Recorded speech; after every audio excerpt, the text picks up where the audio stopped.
Hola, hola, ¿qué tal? ¿Cómo están, queridos amigos, queridos hermanos? De esta manera continuamos con nuestra lección número 2. La lección número 2 de nuestra lección general del título La verdad presente en Deuteronomio lleva por título La lección de historia de Moisés. Bueno, vamos entonces adelante con este breve repaso de nuestra lección de escuela sabática.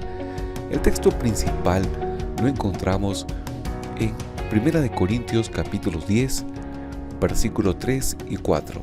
Dice así: Y todos comieron el mismo alimento espiritual, y todos bebieron la bebida espiritual, porque bebían de la roca espiritual que los seguía, y la roca era Cristo.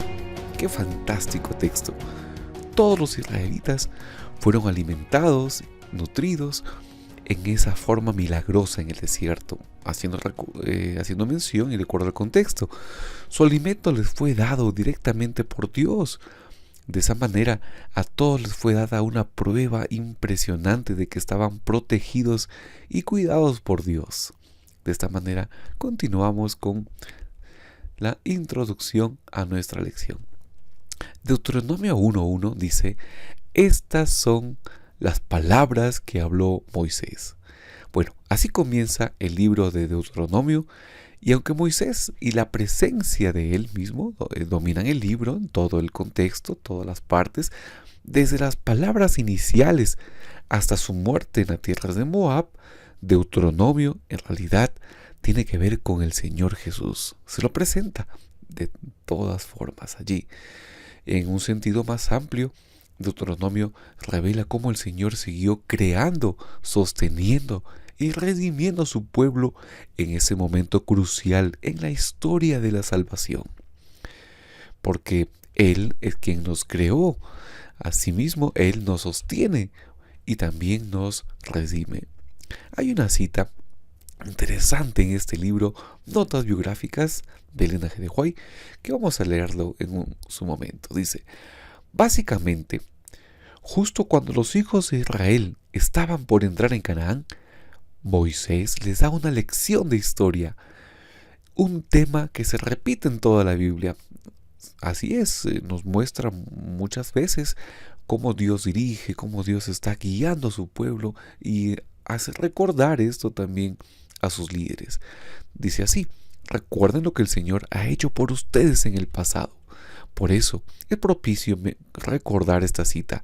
No tenemos nada que temer del futuro, a menos que olvidemos la manera en que el Señor nos ha conducido y lo que nos ha enseñado en nuestra historia pasada. Esta cita en realidad está en muchos libros de Ellen G. White. Sin embargo, es importante recordar, y aquí también vemos cómo Moisés recuerda al pueblo, cómo los ha conducido en toda su historia. En toda la Biblia se siente la presencia de Moisés.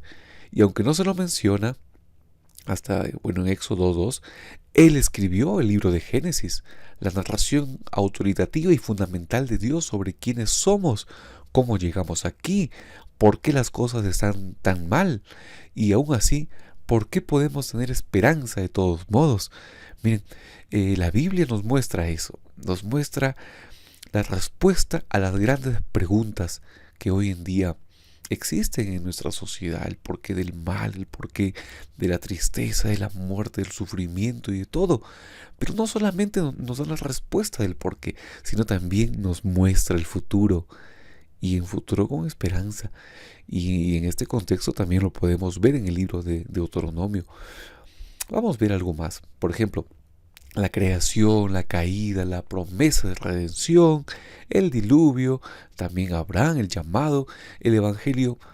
Asimismo, todos tienen sus raíces en Génesis, todos estos grandes temas, y su autor fue el profeta Moisés. Es difícil medir adecuadamente la influencia de este hombre, a propósito que para nada era perfecto, sin embargo pudo ejercer para Dios, ¿no? Porque amaba al Señor y quería servirlo de todo corazón. Aunque Moisés no tuvo nada que ver con el pecado del pueblo, ya entrando aquí a la lección, trató de interceder por este pueblo pecador. e incluso estuvo dispuesto a perder su alma por ellos. Curiosamente, en esta cita bíblica, en Éxodo 32, cuando Moisés, en el diálogo con Dios, Moisés le pide a Dios que perdone los pecados, sus pecados. El verbo en realidad para a este pasaje, perdonar, significa cargar.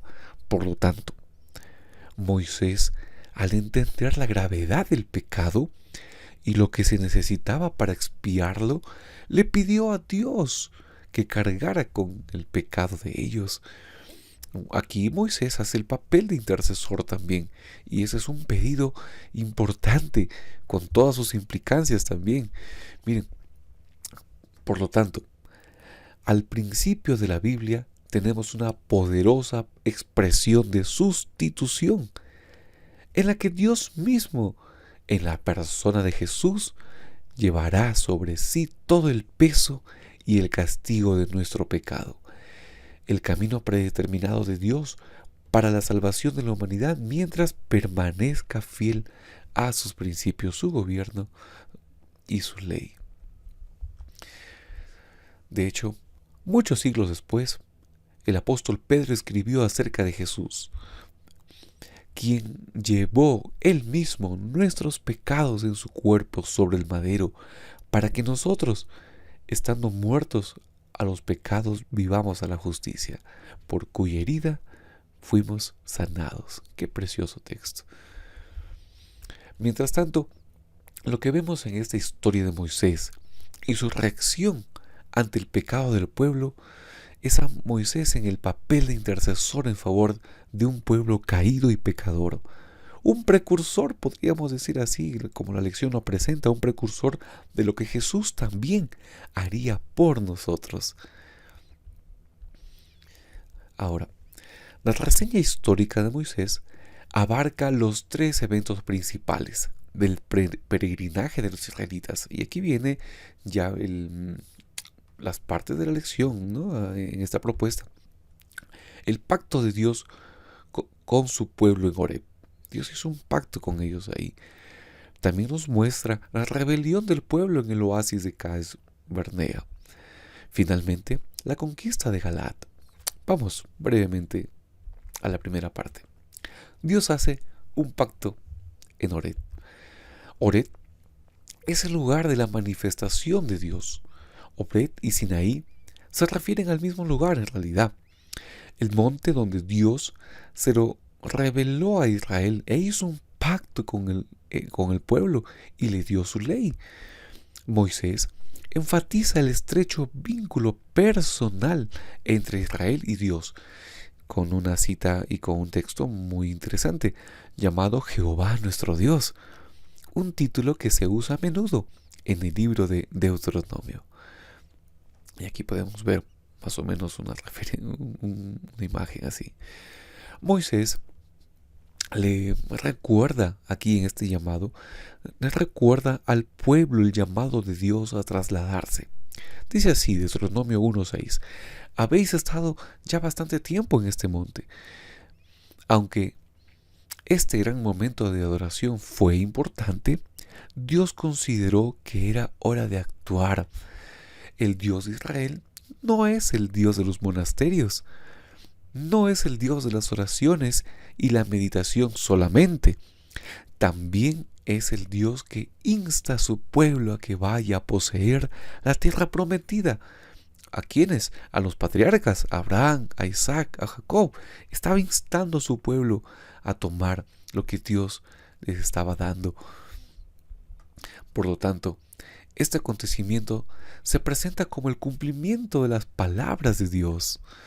Esta idea se ve reforzada por lo que menciona Moisés a la naturaleza del pueblo, que ahora se ha multiplicado, menciona 1000 veces, y se volvió como las estrellas del cielo en Deuteronomio 1:10, un prodigio que también es el resultado de la promesa de Dios, porque lo que Dios promete lo cumple, así es.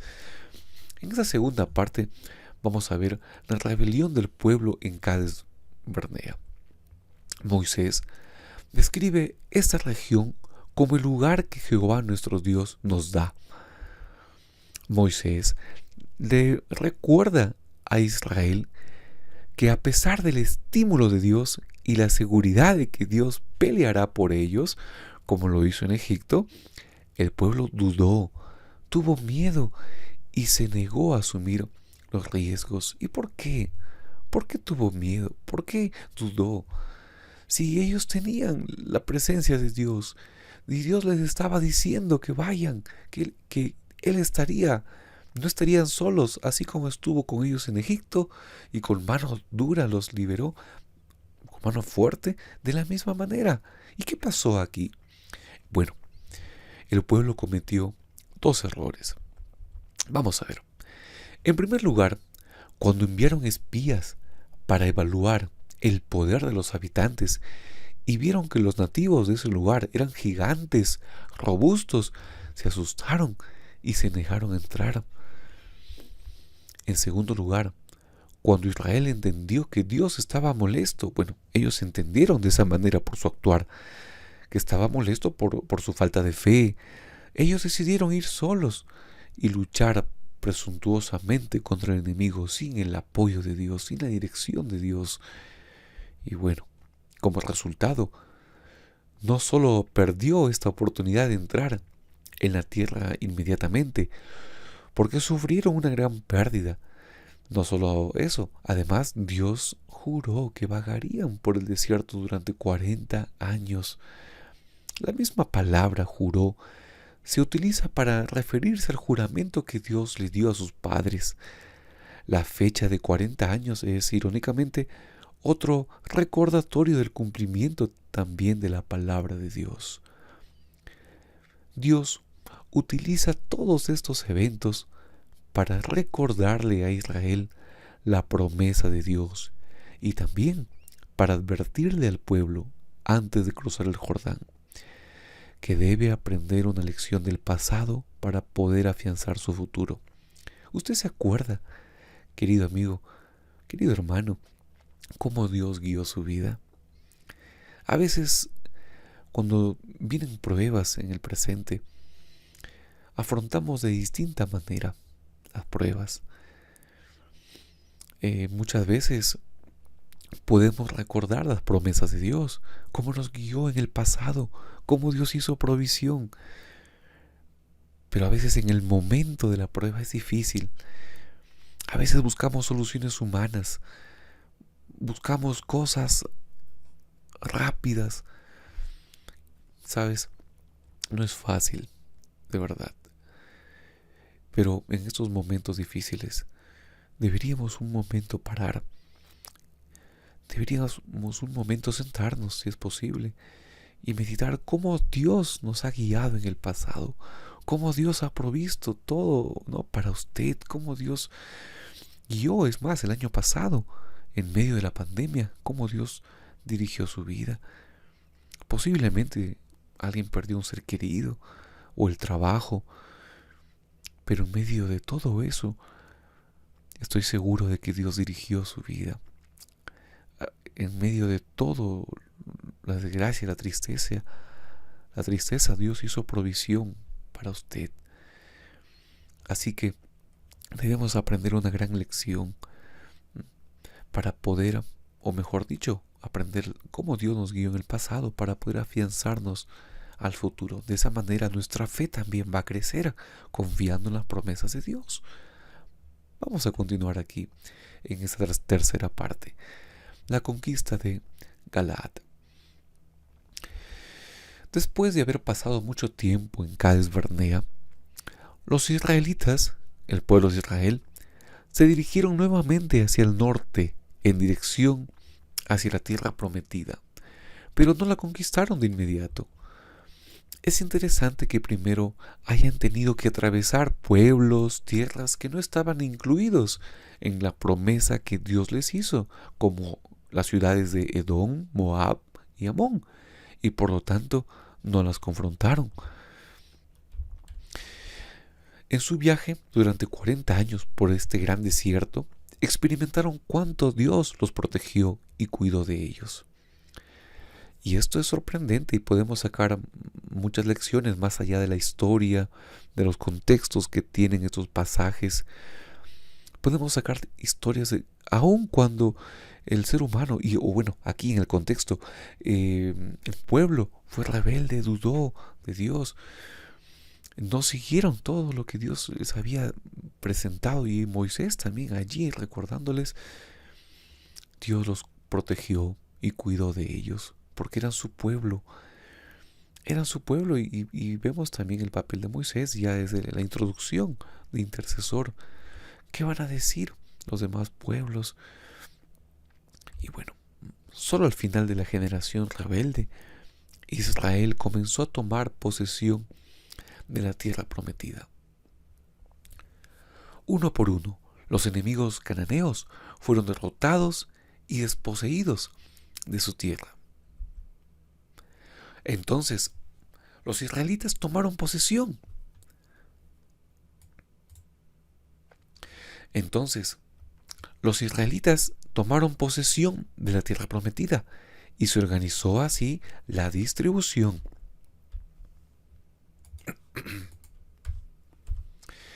El problema de la conquista. Vamos a ver aquí un poquito. La narración bíblica sobre la conquista de la tierra prometida se centra esencialmente en las victorias, sin abordar directamente los delicados y complejos problemas éticos asociados a este proceso. Vamos a ver aquí algo interesante. El texto bíblico proporciona una serie de pistas y principios para ayudar a abordar este problema. Vamos a ver, Dios da en tres partes. Dios da, la primera. Dios es el dueño y dador de la tierra. Este principio se manifiesta varias veces. No toda la tierra les fue entregada a los israelitas. Dios le ha dado algunas partes de ella, por ser descendientes de Saúl, de Moab y Amón, por ser también descendientes de Lot. Dios quita. Dios no les dio la tierra a la generación rebelde, que vagaron por el desierto durante 40 años. Dios les quitó la tierra a los amorreos porque habían alcanzado la plenitud de su iniquidad. El impedimento de entrar en la tierra para los israelitas y su muerte en el desierto debe entenderse como resultado del juicio de Dios, al igual que la destrucción o la expulsión de los cananeos de la tierra. Miren, hay muchas cosas que posiblemente nos hagan preguntas o nos preguntemos ¿por qué Dios actuó de esta manera? ¿Por qué Dios actuó de la otra manera? A veces en nuestro contexto y en nuestra forma de pensar no podemos entender muchas formas del procedimiento, del actuar de Dios. Pero ¿saben una cosa? Nada de lo que hace Dios, mejor dicho de otra manera, todo lo que hace Dios tiene un propósito. Y aun cuando no entendamos, Dios está al control de todo y Dios sabe los porqués. Un día vamos a recibir la respuesta de Dios de cada acto y también en nuestra vida personal. ¿Por qué Dios permitió esto y aquello? Miren, Dios tuvo mucha misericordia de los pueblos del antiguo cercano oriente, los pueblos aledaños, ¿no?, de Israel. Sin embargo, al permitir Dios su destrucción, ¿no?, su expulsión, era una manera también de un juicio que se les estaba dando. Dios lucha. Este principio, que se le repite a Josué, sugiere que Dios verdaderamente era el autor señalado para esta operación de juicio. Ten en cuenta que el juicio, que implica la erradicación del mal, también es un acto de gracia en favor del pueblo de Dios. Y aquí podríamos tener mucho material, ¿no?, para comentar en toda la Biblia en realidad. El juicio de Dios, la erradicación del mal, la gracia también de Dios en favor de su pueblo. Podríamos decir que son figuras, imágenes, alusiones también a un futuro, al futuro. previo al advenimiento. Dios es un Dios justo y hay cosas que no vamos a entender en nuestro presente, pero que luego entenderemos mejor con un panorama completo de lo que podamos comprender de la palabra de Dios. La promesa de que Jehová, vuestro Dios, luchará por vosotros, ¿cómo le hace sentir? ¿Cómo le hace pensar, afrontar el futuro, las pruebas de esta vida? Moisés intercedió por su pueblo, por el pueblo de Dios en realidad. Intercedió. Y una de las frases que recuerdo en este momento es cuando le presenta a Dios, le dice: ¿qué van a decir los demás pueblos? ¿Qué van a decir que tú sacaste a tu pueblo y lo hiciste morir aquí en el desierto? ¿Qué dirán? Moisés intercede, hace mención también al papel de Cristo, y Dios carga en Cristo los pecados. Miren, Dios se hace cargo de todo. Provee no solamente el alimento espiritual, el alimento material, no solamente dirige, no solamente guía, sino también lucha por nosotros, vela por nosotros. Yo no sé si estoy hablando en este momento para alguien que se siente solo, para alguien que se siente que Dios lo abandonó, para alguien que se siente que tiene problemas, luchas, y por más que tal vez es cristiano, se siente solo. Por más que tiene familia, se siente solo. Por más que tiene hermanos en la iglesia, se siente solo. Sabes, querido amigo, querido hermano, querida hermana, usted no está sola. La promesa está presente. Jehová, vuestro Dios, luchará por ti. ¿Cómo te ayuda esto a afrontar las preocupaciones de la vida? Yo creo que de distintas maneras. Yo creo que cada día que afrontas preocupaciones ya no va a ser de la misma manera. Ahora vas a ver algo distinto, cómo Dios dirige, cómo Dios está contigo. Mira, Jesús una vez dijo: yo estoy con vosotros todos los días, hasta el fin del mundo. ¿Por qué la fe en el Señor realmente alivia tu estrés y facilita tus logros? Claro que sí. La fe en el Señor alivia el estrés que podamos, preocupaciones que podamos enfrentar en el día a día. Esta lección, además de historia, además de todo el contexto, necesitamos aplicarlo a nuestra vida personal. Cómo Dios nos dirige a su pueblo, dirige a su iglesia, dirige tu vida, y no estamos solos. Dios está al control. Que tengas una linda semana. Este fue el breve repaso de la lección número 2, titulada la lección de historia de Moisés, y vamos a seguir aprendiendo de este libro precioso de Deuteronomio, la segunda ley. Que Dios te bendiga. Nos vemos.